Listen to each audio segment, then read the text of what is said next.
Hey guys, Chris McPhail here again from Impact Off-Road Group. Today I thought I'd show you a truck that we've just kitted out. This one's about to get loaded up and head to a customer.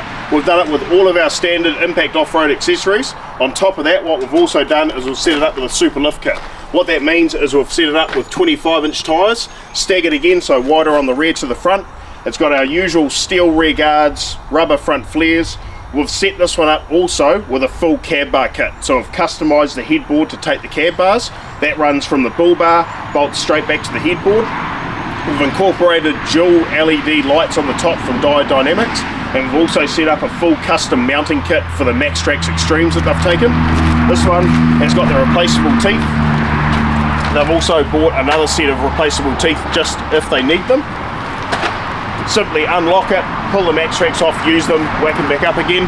Make sure you jump on our website if you want to check out the trucks on Impact Off-Road. All of our 4x4 recovery gear and our lighting is on our group website, which is Impact Off-Road Group. We'll see you in the next video.